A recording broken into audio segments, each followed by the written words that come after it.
One of the pleasures of our Lives of the Spirit series has been hearing from those of you who have met or had personal relationships with some of the great spiritual activists of the 20th century. In the last few months, some of you have shared with me stories about the time that you met Reverend Dr. Martin Luther King, what it was like when Thich Nhat Hanh came to First Unitarian Universalists, and encounters you had with Dorothy Day and Fannie Lou Hamer. Listening to your stories has been a real education. I feel blessed to serve a religious community where members take the life of the Spirit so seriously that some of you have literally found yourselves amongst the saints.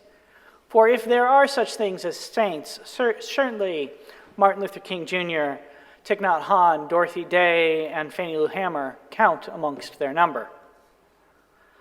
Life is just a chance to grow a soul, I've said throughout our series. The words are attributed to the Unitarian minister A. Powell Davies, one of our tradition's great spiritual activists. And the sentiment is shared by the subject of this month's Lives of the Spirit programming, the Chinese-American philosopher, community organizer, and godmother of urban agriculture, Grace Lee Boggs. She wrote, "These are the times that try our souls. Each of us needs to undergo a tremendous philosophical and spiritual transformation. Deeply aware of the intertwined crises of the climate catastrophe, rising white supremacy, and the global assault on democracy, Grace, at the end of her nearly 8 decades of organizing, came to realize that successful movements for social justice were ones which grow our souls. Confronting the catastrophes of the hour and building what Martin Luther King called the beloved community meant, in her words, recognizing that we need to see ourselves not mainly as victims, but as new people who recognize the sacredness in ourselves and in others. The sacredness in ourselves and in others. Life is a chance to grow our souls. Grace Lee Boggs is one of 2 figures in this series who I met. And while I certainly would not describe us as close, I was privileged enough to have a couple of long conversations with her, to get to know the volunteer staff at the Boggs Center, the community organization that she and her husband founded, and to be given access to read through her private archives.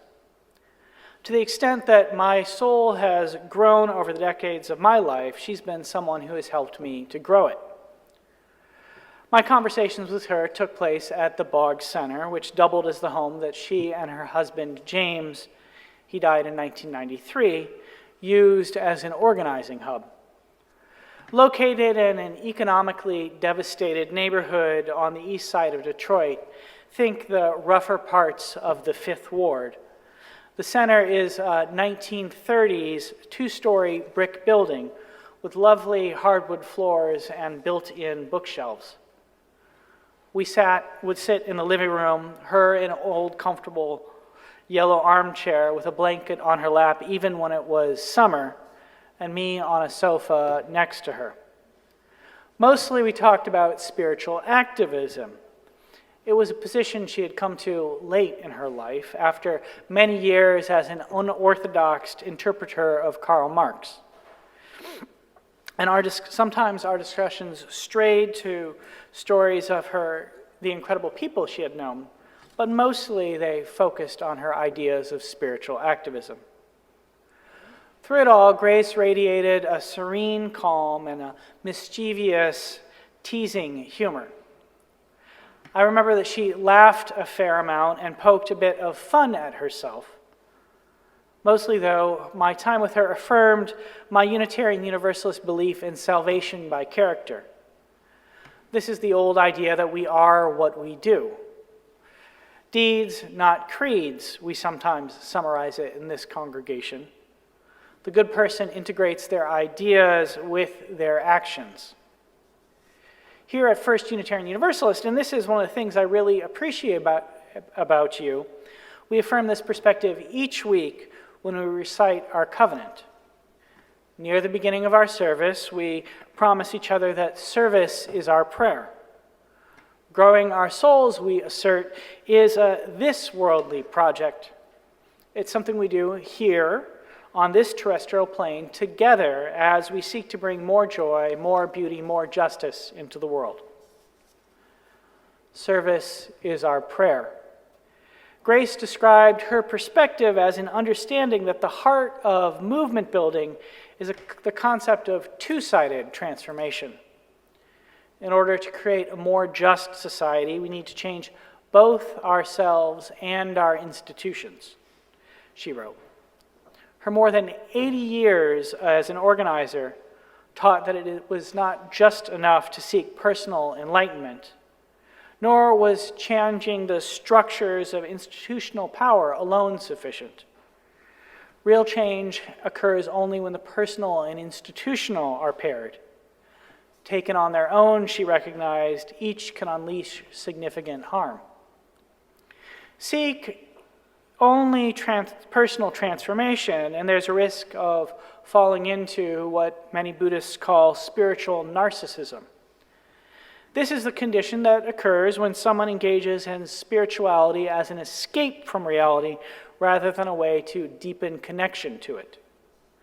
Spiritual narcissists often pursue practices like meditation or prayer as a way to find refuge from suffering. Rather than seek in some way to alleviate pain, they try to find an inward light or internal peace to blot it out. Their sense of spiritual transformation is disconnected from service to the world.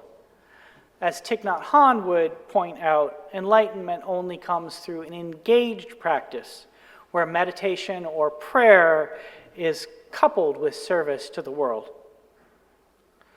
I suspect, though, having said that some of you have met spiritual narcissists or been tempted down the path of spiritual narcissism yourself at some point. In our era of self-help gurus, meditation groups divorced from religious tradition, and corporate wellness guides, spiritual narcissism can be an easy trap to fall into.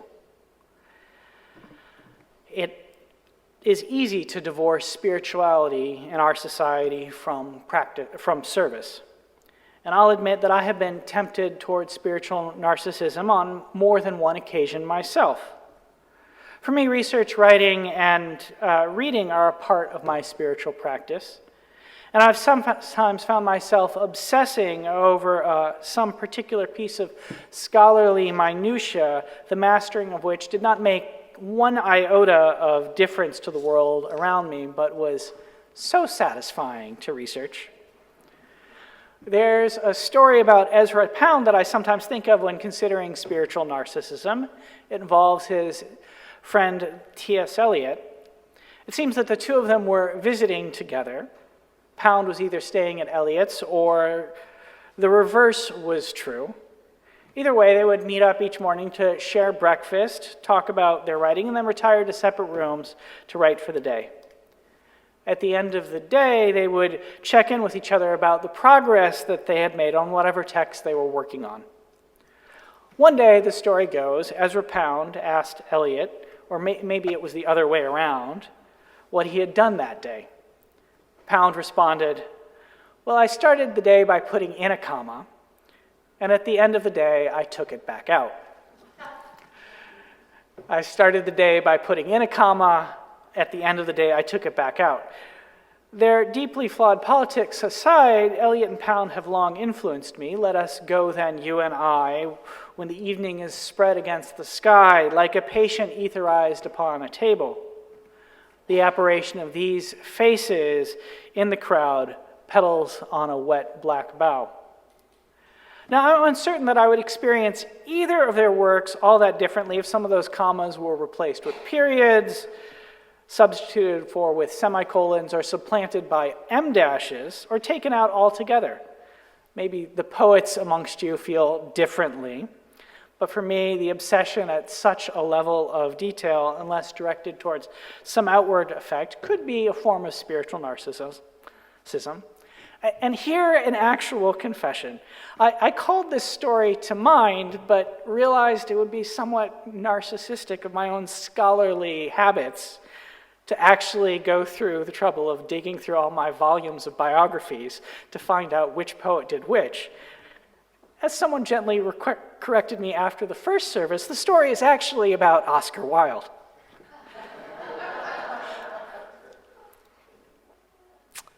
But Grace was not only concerned with spiritual narcissism. She knew that movements from justice divorced from the spiritual could tend towards the monstrous. This she learned from her long experiences on the left. As our video mentioned, she began her political life as the member of a small dissident Marxist party. The group she belonged to were Trotskyists, that is, they were followers of Leon Trotsky, the leader of the Soviet Union who'd been on the losing side of a power struggle with Joseph Stalin for control of the Soviet Communist Party. Their loyalty to Trotsky and connection to the Soviet Union meant that they were uniquely positioned to understand the horrors that Stalin and his allies had unleashed upon the Soviet populace. They were some of the first people in the world to recognize that the Soviet Union was truly a totalitarian society, not a democratically run socialist one. Grace believed that this unfortunate situation had come about because Soviet communists had been more interested in seizing power than engaging in, as she wrote, a protracted process involving empowerment and self-transformation. Once they were victorious, they replaced the Russian Empire with the Soviet state, and then proceeded to behave much the same way that the Tsar had against the Soviet populace. Meet the new boss, same as the old boss, she and her friends would say. It's actually an insightful analysis that illuminates much of what has happened in Russia over the last century and a half. Soviet communism replaced Tsarism. Putinism replaced Soviet communism. None of the leaders involved seem to have undergone the difficult work of self-spiritual transformation, of growing their souls. Instead, Stalin became the new Tsar. Instead, Putin has become the new Stalin, the new Tsar. The only way to break such cycles, Grace believed, is to engage in what she called the two-sided transformation. We must simultaneously reinvent revolution and ourselves. Instead of holding a view of social transformation tied, in her words, to overarching ideologies, purist paradigms, and absolutist views of the state, of a static paradise, we need to come to recognize the world is always being made and never finished. Activism, the work of building the beloved community, is itself better conceived of as a journey rather than an arrival. We're always in the process of growing our souls. We never arrive at the promised land. Our series, Lives of the Spirit, has been organized around a series of questions designed to help us try to grow our own souls. These are, what is the good life for you? When do you know that you are living it? What models, what exemplars might you follow as you seek to live the good life? For Grace, the answers to these questions came from her long life of political activism. They required a constant openness to asking questions.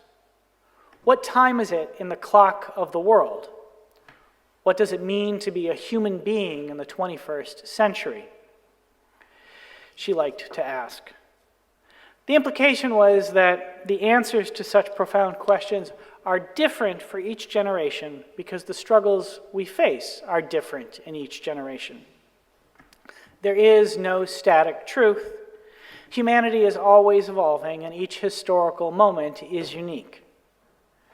This did not stop her from being something of a mystic. Mystics, as Howard Thurman has told us, are those people who discover something within their own experience that opens up into the infinite. and Grace certainly found things within her life that she believed offered universal lessons for people devoted to social change and building the beloved community. Her long life of activism. As we move to the close of our sermon, I want to offer you a few intertwined pieces of narrative and reflection. First, I'll share a little bit more about her biography and what she came to believe about the nature of what she named the next American Revolution. Second, a few thoughts on what she might say to us in the political moment we're in today.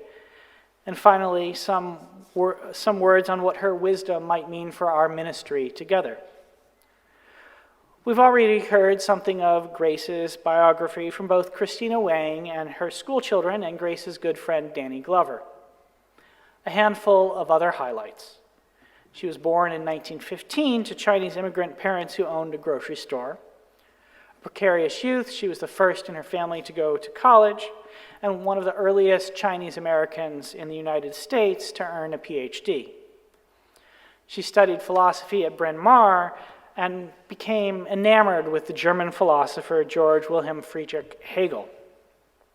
His concept of the dialectic, that society is made up of contradictions that are eventually reconciled only before giving way to further contradictions, deeply influenced her. This gave her the sense that life was always in process and that human beings and human society were always growing and evolving. There is, in her view, no ultimate moment of arrival. Everything, each person is forever a work in progress. After graduate school, she found herself in Chicago, where she soon became active in the Workers' Party, not the Workers' World Party that the video says. The Workers' Party is one of the forerunners of the Democratic Socialists of America that Alexandria Ocasio-Cortez and other young socialists belong to. As a member of the organization, she threw herself into debates about the nature of revolution, and as she put it, arguments over which class, race, or gender was the main revolutionary force, and binary oppositions between left and right. She befriended the great Trinidadian philosopher C.R.L. James, met her husband, the radical Detroit auto worker James Boggs, and with them wrote a number of texts that shaped the 1960s counterculture.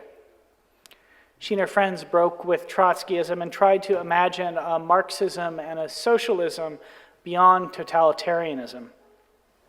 They came to the conclusion that the greatest threat to human dignity was neither capitalism or communism. It was a bureaucratic culture found in both government, whether democratic or communist, and corporations. This culture formed, in her words, an ever-present, self-perpetuating body over and above society that served not the needs of the masses, but instead the needs of the managers. It dehumanized everyone who was caught up in it. Workers, citizens were treated as numbers, reduced to economic calculations. In 1953, she moved to Detroit and stayed there. She liked to say, "The most radical thing I ever did was stay put." And she and her husband remained devoted to the city as it transformed from boomtown to bus town. They went from seeing auto workers as a profoundly revolutionary force in society to struggling to figure out how to organize in a city that essentially had collapsed. By the time James died in 1993, Detroit was a shell of itself. Huge tracts of the city were abandoned, parts of it literally reverting back to urban prairie. Grace could have left, many people did, but instead she began to imagine the city as a space for building a new kind of society. Watching the waste of our consumerist culture, deeply aware of the gathering climate catastrophe, frustrated with the inability of electoral politics to transform people's lives, she became convinced that the next revolution would not be about creating a higher standard of living dependent on oil imperialism. It would be about transforming ourselves into more soulful, more loving beings and changing our communities into places where we could love more deeply and live more harmoniously with all being.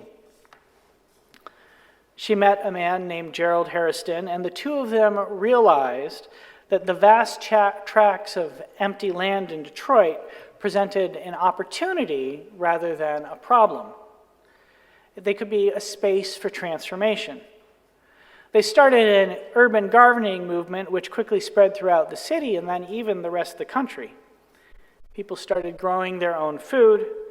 They established, as Grace put it, neighborhood gardens, youth gardens, church gardens, school gardens, hospital gardens, senior independence gardens, wellness gardens, Hope Takes Roots gardens, Quantum gardens, just gardens, and changed the face of the city. This experience caused her to shift her understanding of social change. A longtime Marxist, she had thought that it came from mass movements and huge actions. Instead, she started to believe that it came from, in her words, small dialogues. The next social revolution, the one that it is necessary to combat the climate crisis, will be born, she believed, from the efforts of thousands of small organizations providing the opportunity for personal and social change. Think our installation of solar panels.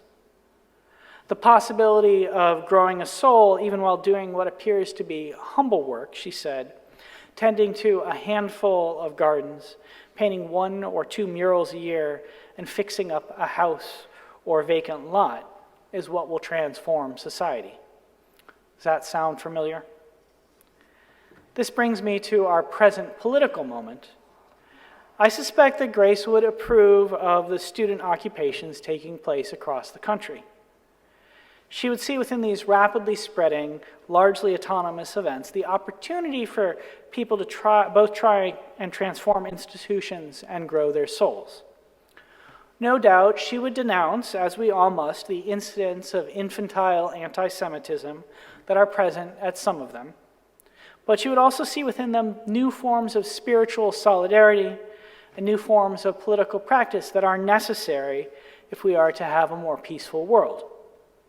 She would uplift at the students at Columbia, where Jewish participants in protests have organized themselves to provide protective and respectful space for Muslim students to pray. She would observe that rabbis in New York have joined with students to create Passovers where Muslims, Christians, and Jews can come together to observe the ancient rite in such a way that it calls for the liberation of all peoples, Jews, Christians, Muslims, Palestinians, and Israelis. She would argue that the experiences of self-government, the ways in which the students are having to organize themselves to run the encampments that are part of such occupations, are life-altering. Historically, the collective conversations, the lessons in democracy that emerge at such times are often the forerunners of a more democratic society. In the midst of the world's horrific mess, she would point to hope and remind us that political movements should not always be reduced to the worst elements amongst them. Wrestling with the contradictions, the presence of anti-Semitism amongst few members of a movement calling for liberation, the practice of Islamophobia coming from others who claim to speak for peace, is the opportunity to grow our souls. Focus too narrowly on just one element of the movement, she would warn, and we risk descending into a kind of spiritual narcissism. It might be that you disagree with what I have just said or what I imagine Grace's interpretation of the moment would be. That is okay.